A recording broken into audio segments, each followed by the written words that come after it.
Some very complex work outside the space station, key milestones for our Artemis program, and a fitting tribute for an historic flyby. A few of the stories to tell you about this week at NASA.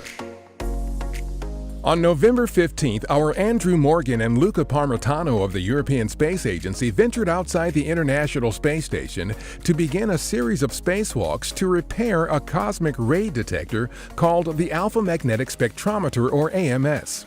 The complex spacewalks, designed to fix a coolant leak and upgrade AMS's cooling system, involve intricate cutting, splicing, and reconnecting of cooling tubes and power and data cables. Astronauts have never cut and reconnected fluid lines during a spacewalk. These AMS spacewalks are considered the most complex of their kind since the Hubble Space Telescope servicing missions.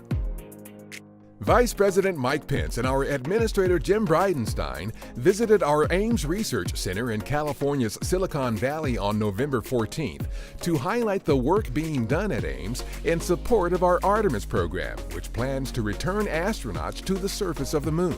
You here at Ames are going to be a critical part of helping us develop the technologies to live on the moon, not for days, but for months and even years. We'll learn how to make use of all the resources the moon has to offer.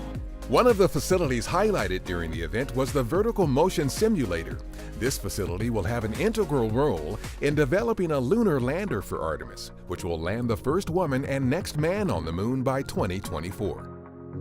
At our Michoud Assembly Facility in New Orleans, all 4 RS-25 engines have been attached to the core stage of our Space Launch System, or SLS rocket, in preparation for Artemis 1. The first integrated uncrewed flight test of SLS and our Orion spacecraft. To complete assembly of the rocket stage, engineers and technicians will integrate the propulsion and electrical systems within the structure. Meanwhile, at our Kennedy Space Center in Florida, the Orion Crew and Service Module stack for Artemis 1 was lifted out of the final assembly and test cell on November 11th, where it has been since July, for mating and closeout processing. Engineers will now prepare Orion for transport to our Plumbrook Station in Sandusky, Ohio, for its next phase of testing to certify the complete vehicle for flight. The Kuiper Belt object, formerly known as 2014 MU-69, has been officially named Arikoth, a Native American term meaning sky in the Powhatan Algonquin language. The naming was announced at a November 12th ceremony at our headquarters in Washington, D.C. as a tribute to the record-breaking New Year's Day 2019 flyby of Arikoth by our New Horizons spacecraft, which was some 4 billion miles from Earth at the time.